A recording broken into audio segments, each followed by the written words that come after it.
Hello friends, welcome to online Gurukul. Online Gurukul में आपका स्वागत है। और पिछले कुछ लेक्चर्स में हम पॉलिटी को शुरुआत किए थे और धीरे धीरे हम अब आज जो है भारत के संवैधानिक विकास, कॉन्स्टिट्यूशन डेवलपमेंट ऑफ इंडिया में आ चुके हैं। भारत का संवैधानिक विकास कैसे हुआ, आज हम इस टॉपिक को देखेंगे। और ज़्यादा समय ना जाया करते हुए हम चलते हैं सीधे टॉपिक पर।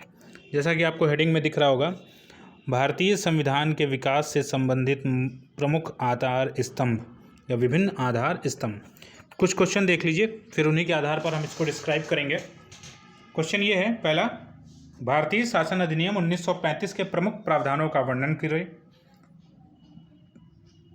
भारतीय परिषदीय अधिनियम 1909 तथा भारतीय शासन अधिनियम 1919 के प्रावधानों पर प्रकाश डालें।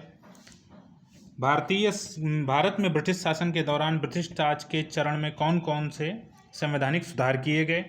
चौथा है, भारत में ब्रिटिश हुकूमत के द्वारा कंपनी के शासन के दौरान किए गए सुधारों पर प्रकाश डालिए। और फिर है, भारत में ब्रिटिश हुकूमत के दौरान संवैधानिक विकास दो चरणों में हम बांट सकते हैं। तो चलिए हम शुरू करते हैं अपना टॉपिक कि भारत में जो संवैधानिक विकास हुए उसको हम दो चरणों में बांट सकते हैं। कौन कौन सा हुआ?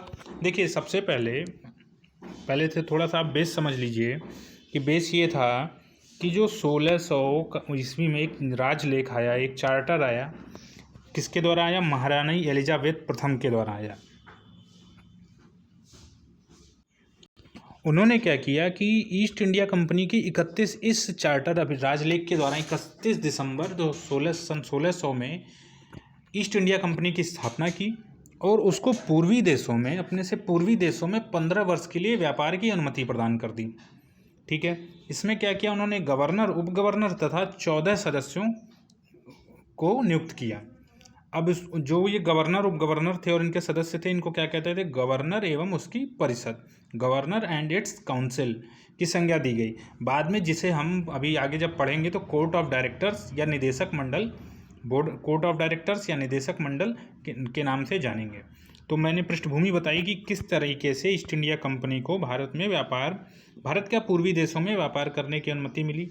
एक बार फिर से देख लीजिए, महारानी एलिजाबेथ ने 31 दिसंबर 1600 को 1600 चार्टर लेख के माध्यम से ईस्ट इंडिया कंपनी को पूर्वी देशों में व्यापार करने के लिए 15 वर्ष के लिए अनुमति प्रदान की। इसके लिए उन्होंने गवर्नर तथा उप गवर्नर एवं उसके 24 सदस्यों को उसमें नियुक्त किया। और इस जो ये पूरा मंडल था, ये जो पूरे 24 सदस्य और गवर्नर थे, कुल मिला के 26 लोग हो गए। तो इसमें जो है इनको governor and it's council, governor या उसकी परिषद, और बाद में इसे जब हम आगे पढ़ेंगे तो देखेंगे कोर्ट ऑफ डायरेक्टर्स या निदेशक मंडल की संज्ञा दी गई इसको। ठीक है, अब देख लीजिए, अब जब ईस्ट इंडिया कंपनी भारत में आई तो प्रथम चरण जो रहा संवैधानिक विकास का, उसमें क्या रहा? ईस्ट इंडिया कंपनी के शासन के दौरान क्या रहा? और एक मिनट में थोड़ा सा पॉइंट कर लेता हूँ तो आपको ज़्यादा समझ। और ब्रिटिश राज के शासन के दौरान क्या रहा? ईस्ट इंडिया कंपनी के शासन के दौरान क्या सुधार रहे और ब्रिटिश शासन के दौरान क्या सुधार रहे। तो देखिए, ईस्ट इंडिया कंपनी के माध्यम से देख लेते हैं। तो ईस्ट इंडिया कंपनी में 1773 का रेगुलेटिंग एक्ट आया। 1773 का रेगुलेटिंग एक्ट आया। उससे भी पहले एक इम्पोर्टेंट नहीं है इसलिए मैंने नहीं लिखा। 1726 का एक लेख आया था, राजलेख आया था, और मैं उसको भी बता दूंगा। फिलहाल आप ये देखिए कि 1773, 1784, फिर आया जो है 1833, और फिर आया 1853 का चार्टर लेख। बीच में एक और है 1793, कुछ लोग कहेंगे, तो वही इतना इम्पोर्टेंट नहीं है, इस वजह से मैंने उसको नहीं बताया। और फिर उसके बाद ब्रिटिश शासन के दौरान देखिए कौन कौन से आए। तो भारत शासन अधिनियम, गवर्नमेंट ऑफ इंडिया एक्ट 1858, विद्रोह के बाद जब ब्रिटिश ताज ने अपने हाथों में ले लिया शासन भारत का। फिर 1861 का भारतीय परिषदीय अधिनियम, इंडियन काउंसिल एक्ट। फिर आप देख सकते हैं, फिर आया 1892 में भारतीय परिषद अधिनियम 1892, Indian council act 1892, Indian council act, भारतीय परिषद अधिनियम 1909, भारतीय शासन अधिनियम 1919, भारत शासन अधिनियम 1935। मोस्ट इम्पॉर्टेंट, हमारा जो संविधान है उसका 2/3 भाग यहीं से है, ये ध्यान रखिएगा आप। फिर 1947 का भारतीय स्वाधीनता अधिनियम 1947 का आया। जिसको माउंटबेटन योजना के नाम से भी हम जानते हैं। चलिए पहला हम आते हैं 1773 का रेगुलेटिंग एक्ट। जो लोग 1726 के बारे में जानना चाहते हैं तो 1726 में ये था कि इस राजलेख के द्वारा जो कोलकाता, मुंबई और मद्रास की प्रेसिडेंसी थी, ये 3 जगहों पर इनका शासन था, कोलकाता, मद्रास और मुंबई। वहाँ पर इन्होंने क्या किया, जो गवर्नर थे और उनकी जो काउंसिल थी, मैंने बात की ना कि अभी गवर्नर और इट्स काउंसिल की गठन हुआ, उसमें जो है उनको विधि बनाने की शक्ति प्रदान कर दी गई। और ये शक्ति पहले कहाँ थी, पहले इंग्लैंड में थी, इंग्लैंड और उसके कोर्ट ऑफ डायरेक्टर्स में थी, जो वहाँ बैठा हुआ करते थे।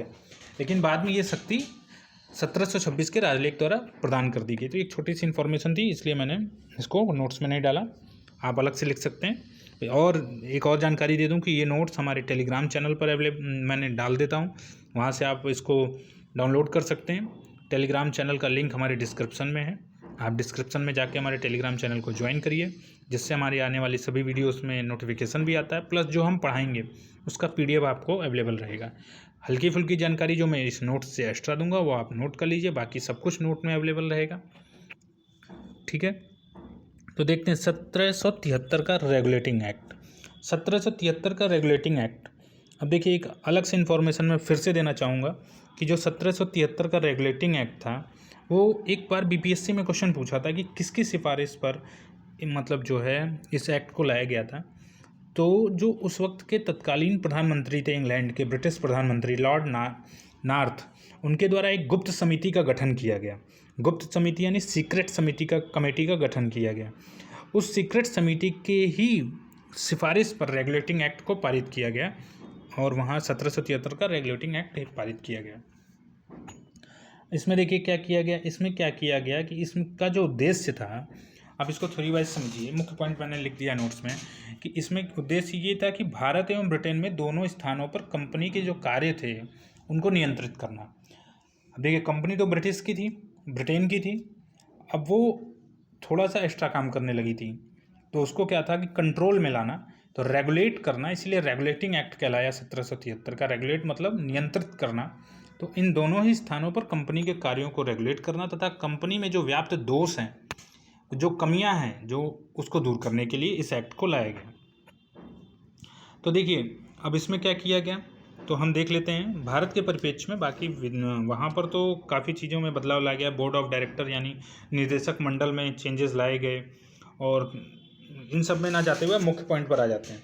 तो मुख्य पॉइंट ये था कि पहला पॉइंट देखिए, तो जो फोर्ट विलियम था, फोर्ट विलियम प्रेसिडेंसी थी, बंगाल की फोर्ट विलियम प्रेसिडेंसी के प्रशासक को अंग्रेजी क्षेत्र, अब अंग्रेजी में कौन कौन से थे, कलकत्ता था, मद्रास था, मुंबई था, ठीक है, गवर्नर जनरल बना दिया गया। अर्थात बंगाल, मुंबई और मद्रास की प्रेसिडेंसियां एक दूसरे से स्वतंत्र थी, लेकिन बंगाल के गवर्नर जनरल को पूरा गवर्नर जनरल तीनों प्रेसिडेंसी का बना दिया गया। अब देखिए लिखा मैंने, बंगाल मुंबई प्रेसिडेंसी को बंगाल के अधीन कर दिया गया। तो 1773 में क्या किया गया कि अभी तक जो स्वतंत्र प्रेसिडेंसी थी, कलकत्ता, मुंबई और मद्रास, इनको बंगाल के अधीन करते हुए, फोर्ट विलियम के जो प्रेसिडेंसी के गवर्नर थे उनके अधीन करते हुए इन तीनों को एक ही गवर्नर जनरल बना दिया गया। तो 1773 में वॉरेन हेस्टिंग्स से उस वक्त बंगाल के गवर्नर, उन्हीं को तीनों का बना दिया गया। तो आपसे पूछा जा सकता है कि प्रथम गवर्नर जनरल कौन था, तो वॉरेन हेस्टिंग्स थे, ठीक है। अब इसमें एक और काम हुआ, इसमें एक और काम क्या हुआ, देखिए एक और काम क्या हुआ कि 1773 में उच्चतम न्यायालय की स्थापना की बात की गई। अब 1773 में जो उच्चतम न्यायालय की बात की गई तो वो 1774 में स्थापित हुआ कलकत्ता में, इसी एक्ट के माध्यम से। 1774 में कलकत्ता में सर्वोच्च न्यायालय की स्थापना की गई। और जो सर एलिहाज इम्पे इसके मुख्य न्यायाधीश थे, मुख्य न्यायाधीश प्रथम नियुक्त हुए। तो प्रथम उच्च न्यायालय के न्यायाधीश कौन थे, सर एलिहाज इम्पे। सर, एक मिनट लिख देता हूँ मैं, सर एलिहाज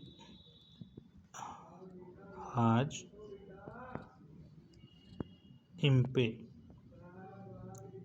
ठीक है, सर एलिहाज इम्पे को नियुक्त किया गया। अब देखिए ऐसा नहीं है कि ये जो निर्णय देती वो फिर आप कहीं चैलेंज नहीं कर सकते थे, तो इसके लिए प्रिवी काउंसिल में होती थी, यानी कि इंग्लैंड में होती थी। इंग्लैंड में वहाँ पर इसके जो आदेश थे उसके विरुद्ध आप अपील कर सकते थे। और देखिए इसमें एक और चीज़ की गई कि इसमें क्या किया गया कि इस अधिनियम के द्वारा कंपनी के कर्मचारियों को बिना लाइसेंस प्राप्त किए निजी व्यापार तथा भारतीय लोगों से उपहार एवं रिश्वत लेने से मना कर दिया गया, प्रतिबंधित कर दिया गया। तो ये आपसे क्वेश्चन पूछ सकता है कि किस एक्ट के माध्यम से बिना लाइसेंस व्यापार करने पर रोक लगा दी गई? 1773 के रेगुलेटिंग एक्ट के माध्यम से। ठीक है, अब हम आ जाते हैं 1784 के पिट्स इंडिया एक्ट पे। बहुत इंपॉर्टेंट एक्ट है। थोड़ा सा और इन्फॉर्मेशन देना चाहूँगा कि 1781 में एक्ट ऑफ सेटलमेंट भी आया। 1781 में एक्ट ऑफ सेटलमेंट भी आया। इसमें क्या किया गया कि जो 1773 का ये रेगुलेटिंग एक्ट आया था, इसमें कुछ गंभीर व्यवहारिक दोष थे। मतलब कि किताबों में तो लिख दिया गया, एक्ट में लिख दिया गया, ड्राफ्ट में लिख दिया गया, लेकिन वो जब धरातल पर उतरा तो वो उस तरह से सफल नहीं हुआ। तो जब सफल नहीं हुआ तो उसके व्याप्त दोषों को दूर करने के लिए जो है 1781 का एक एक्ट ऑफ सेटलमेंट भी आया। तो इसमें ज़्यादा नहीं है, बस इसमें एक चीज़ और ध्यान रखिएगा कि इसको बंगाल का जुडिकेचर एक्ट भी कहते हैं। बंगाल का जुडिकेचर,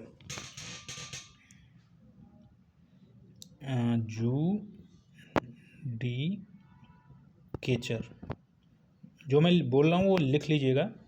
1781 में एक्ट ऑफ सेटलमेंट आया, इसको बंगाल का जुडिकेचर एक्ट भी कहते हैं।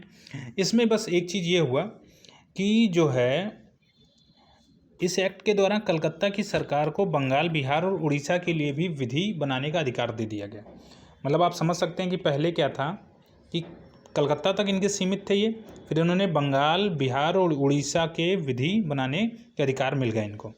अब कलकत्ता को अधिकार किसको किसको बनाना हुआ? पहला तो रेगुलेटिंग एक्ट के अधीन कलकत्ता प्रेसिडेंसी, यानी कि कलकत्ता, मद्रास और बॉम्बे के लिए विधि बना सकती थी, और दूसरा बंगाल, बिहार एवं उड़ीसा। अब कलकत्ता और बंगाल में आप कंफ्यूज हो रहे होंगे, तो कलकत्ता पे पहले कब्जा था, पूरे बंगाल पे नहीं था। तो इस वजह से उसमें भी मतलब अब बंगाल बिहार तो बाद में जब डिवाइड होंगे तब ना बंगाल बिहार विभाजन होगा। फिलहाल वो इन तीनों क्षेत्रों पर विधि बनाने के अधिकारी हो गए। तो आपसे ये पूछा जा सकता है कि किस एक्ट के माध्यम से, क्योंकि थोड़ा सा डेप्थ में क्वेश्चन अगर जाएगा तो ये पूछ सकता है आपसे। और इसमें एक और चीज़ है कि जो सर्वोच्च न्यायालय का गठन हुआ था तो उसके अधिकारों को सीमित कर दिया गया और राजस्व अधिकारिता को समाप्त कर दिया गया। तो आपसे मेन क्वेश्चन ये पूछ सकता है कि जुडिकेचर एक्ट किसे कहते हैं? तो एक्ट ऑफ सेटलमेंट 1981 को ही जुडिकेचर एक्ट कहते हैं। आ जाते हैं हम पिट्स इंडिया एक्ट पे। एक थोड़ी सी इन्फॉर्मेशन और है। इन्फॉर्मेशन ये है कि 1783 में रेगुलेटिंग एक्ट के 281 आया, उसके बाद ये भी विफल हुआ, तो एक और आया जिसको हम डंडाज अधिनियम भी कहते थे, बहुत कम आपको पुस्तकों में मिलेगा। तो उसमें क्या हुआ कि 1783 में फॉक्स का भारतीय विधेयक लाया गया। 19 नवंबर 1783 में पहले तो डंडाज लाया गया, वो पारित नहीं हुआ, तो फिर 1783 नवंबर में ही डंडाज अधिनियम लाया गया। तो ये दोनों ही विधेयक पारित नहीं हो सके इंग्लैंड के संसद में। तो जब ये दोनों ही विधेयक पारित नहीं हो सके तो जो फॉक्स द्वारा प्रस्तुत विधेयक था वो हाउस और लॉर्ड में पारित नहीं हो सका। तो उस वक्त तत्कालीन जो प्रधानमंत्री थे लॉर्ड नॉर्थ और फॉक्स की गठबंधन सरकार हुआ करती थी। अभी मैं बताया ना कि ये जो आपका 1781 का रेगुलेटिंग एक्ट है, लॉर्ड नॉर्थ की द्वारा जो है तत्कालीन जो उन्होंने एक गुप्त समिति का गठन किया, सीक्रेट्स कमेटी का, और उसके सुझाव पर ही ये एक्ट आया था 81 का 73 का रेगुलेटिंग एक्ट। तो उन दोनों का क्या हुआ कि जब आपके द्वारा कोई लाया हुआ बिल ही नहीं पास हुआ तो इसका मतलब आप अल्पमत में हैं, और उन दोनों को सरकार चली गई और इस्तीफा देना पड़ा। तो आपसे एक प्रश्न थोड़ा सा अगर वो डीपली जाता है तो ये पूछ सकता है कि किस अंग्रेजी सरकार का किसी भारतीय विषय पर त्यागपत्र देना पड़ा? किसी भी अंग्रेजी सरकार प्रधानमंत्री को भारतीय विषय पर कानून पारित ना होने पर त्यागपत्र देना पड़ा। तो लॉर्ड नॉर्थ और फॉक्स गठबंधन सरकार को ये पहला एवं अंतिम विषय था जिस पर किसी ब्रिटिश सरकार को या किसी अंग्रेजी सरकार को अपना त्यागपत्र देना पड़ा। ठीक है, इसके बाद ही पिट्स इंडिया एक्ट लाया गया। तो आई होप मैंने आपको समझाने में अभी तक कामयाब रहा हूँ। चलिए आगे चलते हैं। तो पिट्स इंडिया एक्ट आया, कब आया? 1784 में आया। ये क्या हुआ, 1781 का भी जो एक्ट ऑफ सेटलमेंट था ये भी विफल रहा। तो इसके लिए क्या किया गया कि फिर ये जब अधिनियम आया तो वो 1773 के एक्ट में सुधार हेतु आया। तो इसमें कंपनी के द्वारा अधिकृत जो भारतीय राज्य के क्षेत्रों पर ब्रिटिश ताज के स्वामित्व के दावे का ये पहला वैधानिक दस्तावेज था। यानी कि अभी तक तो कंपनी का कब्जा था, ईस्ट इंडिया कंपनी का, अब उस पर धीरे धीरे शुरुआत हो चुकी थी ब्रिटिश सरकार के कब्जा करने की, स्वामित्व की, उनके क्राउन की जो स्वामित्व है, क्राउन के जो है स्वीकारिता है, उसकी धीरे धीरे शुरुआत हो गई थी। तो ये उसका पहला वैधानिक दस्तावेज था, प्रमाणिक दस्तावेज था, जिसका शीर्षक था भारत में ब्रिटिश अधिकाराधीन क्षेत्र। भारत में ब्रिटिश अधिकाराधीन क्षेत्र।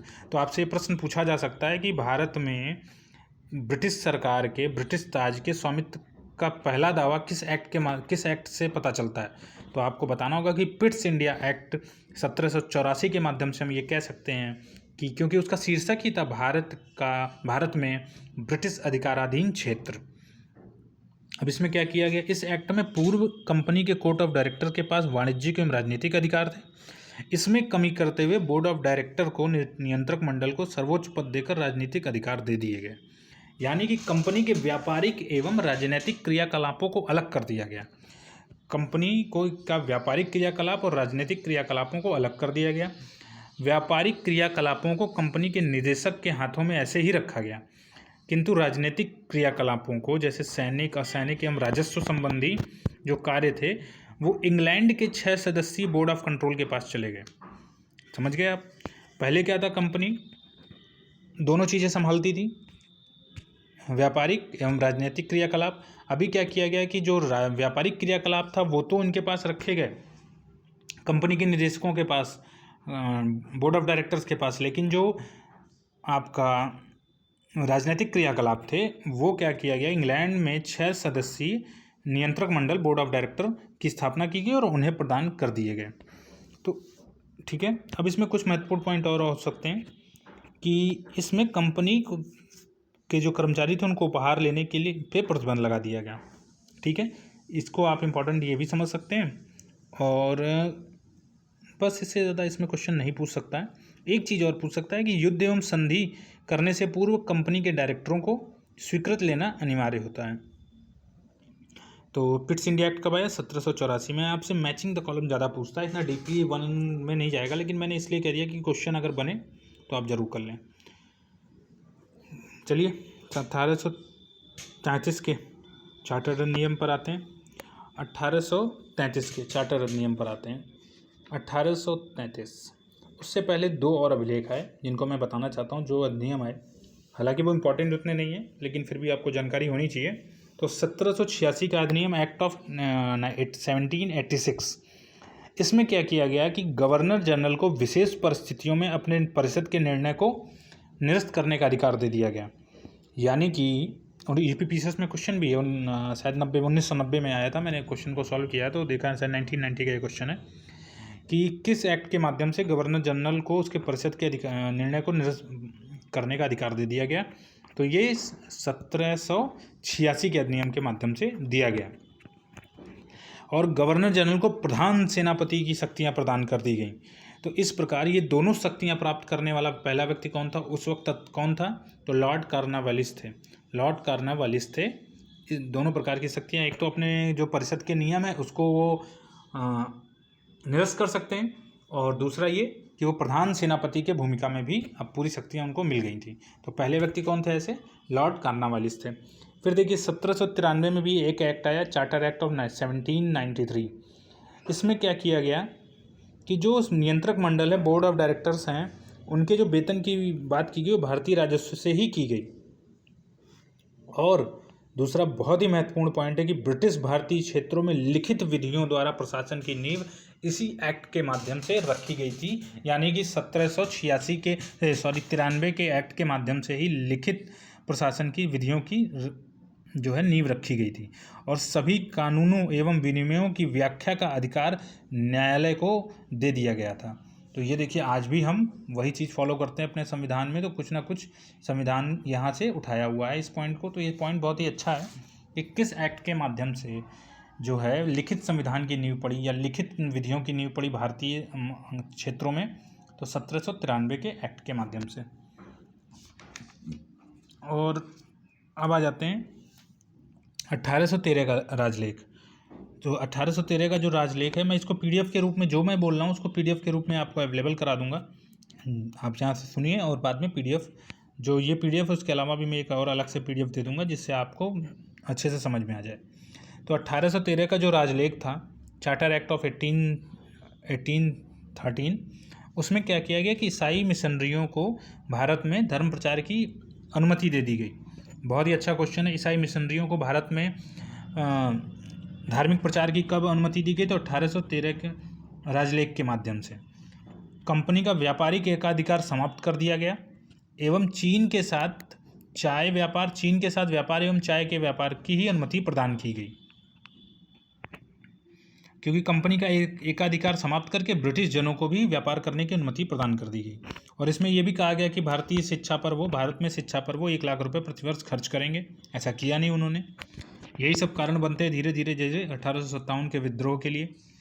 स्थानीय स्वायत्त शासी संस्थाओं पर करारोपण का अधिकार दे दिया गया। तो जो स्थानीय शासन की जो संस्थाएं थी उनको भी कर लगा सकते हैं वो, ऐसा उनको अधिकार दे दिया गया। अब चलिए हम देख लेते हैं 1833 के चार्टर अधिनियम में। तो इसमें देखिए क्या हुआ। इसमें क्या किया गया कि जो बंगाल का गवर्नर जनरल था अभी तक, उसको संपूर्ण भारत का गवर्नर जनरल घोषित कर दिया गया। ठीक है। और इस प्रकार इस राजलेख द्वारा देश की जो शासन प्रणाली है उसका केंद्रीकरण कर दिया गया, यानी कि बॉम्बे मद्रास को विलय करके केंद्रीकरण कर दिया गया। और भारत का जो प्रथम गवर्नर जनरल बना वो विलियम बेंटिंक बने। ठीक है। और इसमें और थोड़े से पॉइंट हैं कि विधियों की जो संहिताकरण करने के लिए, यानी कि उसको एक फॉर्मेट में, एक लिखित में करने के लिए गवर्नर जनरल को आयोग गठित करने का अधिकार दे दिया गया। तो इस माध्यम से 1834 में लॉर्ड मैकाले की अध्यक्षता में 4 सदस्यीय प्रथम विधि आयोग की गठन किया गया। इसी एक्ट के माध्यम से दास प्रथा को भी विधि विरुद्ध घोषित किया गया। आप समझ सकते हैं कि जो है इसी एक्ट के माध्यम से दास प्रथा को भी विधि विरुद्ध घोषित किया गया। इसी एक्ट के माध्यम से लॉर्ड मैकाले ने 1834 में प्रथम विधि आयोग की स्थापना की थी। और इसी जो है अधिनियम में एक धारा लगाई गई जिसमें ये कहा गया कि कंपनी के जो सरकारी पदों पर चयन है वो धर्म, जन्म स्थान, मूल वंश या रंग के आधार पर अयोग्य नहीं कर सकते। आप भेदभाव नहीं कर सकते। यही चीज़ें हमारे मौलिक अधिकार में धीरे धीरे जुड़ती हैं। तो ये इस एक्ट के माध्यम से कहा गया था। तो चलिए, लॉर्ड मैकाले के साथ इस राजलेख पर सबसे ज़्यादा लॉर्ड मैकाले का ही प्रभाव था 1833 के राजलेख में। और उसके बाद जेरेमी बेंथम और जेम्स मिल का भी विशेष प्रभाव रहा है। तो भारत का जो संविधान निर्माण है उसके आंशिक झलक आपको धीरे धीरे यहाँ पे मिलने लगी, जैसे विधि आयोग का गठन होना, केंद्रीकरण होना, दूसरा ये कि धर्म, जन्म स्थान, मूल वंश या रंग के आधार पर पदों के चयन में विभेद ना करना। तो ये इन चीज़ों का झलक आपको मिलने लगी थी। भारतीय संविधान के निर्माण की झलक तभी से मिलने लगी थी। अब आ जाते हैं हम अगले पे 1853 के राजलेख में। तो 1853 के राजलेख में सिविल सेवा परीक्षा के प्रतियोगिता का चयन की बात की गई कि प्रतियोगिता के आधार पर सिविल सेवा जो है में चयन जो प्रतियोगिता के आधार पर होगा। इस आधार पर 1854 में मैकाले समिति का गठन सिविल सेवा सुधार हेतु किया गया। बहुत ही इंपॉर्टेंट प्रश्न है कि सिविल सेवा सुधार हेतु सबसे पहले किसका किया गया, तो किस आयोग का गठन किया गया, तो मैकाले समिति का गठन किया गया। तो इस प्रकार से और चीज़ें देख सकते हैं हम कि इस अधिनियम के माध्यम से भी विधायी कार्यों को प्रशासनिक कार्यों से पृथक करने की व्यवस्था की गई। विधि निर्माण हेतु भारत के लिए एक अलग 12 सदस्यीय विधान परिषद की स्थापना की गई। ठीक है। आप एक देख सकते हैं कि विधान परिषद की जो इस गठन किया गया विधि निर्माण के लिए वो इसी एक्ट के माध्यम से किया गया। तो ये क्वेश्चन आपको विधान परिषद के एग्जाम में बहुत अच्छे से पूछा जा सकता है कि किस राजलेख के, किस चार्टर अभिलेख के माध्यम से भारत में विधि निर्माण के लिए एक अलग 12 सदस्यीय विधान परिषद का गठन किया गया। तो 1853 के राजलेख के माध्यम से किया गया। और ये क्वेश्चन बीपीएससी में पूछा भी है कई बार, 2 से 3 बार बीपीएससी और एक बार यूपीपीसीएस में भी पूछा है कि सिविल सेवा में के पदों के चयन है तो प्रतियोगी परीक्षाओं का गठन आयोजन किस राजलेख के माध्यम से हुआ, तो 1853 के राजलेख के माध्यम से हुआ। और यह राजलेख भारतीय शासन के इतिहास में अंतिम चार्टर लेख था।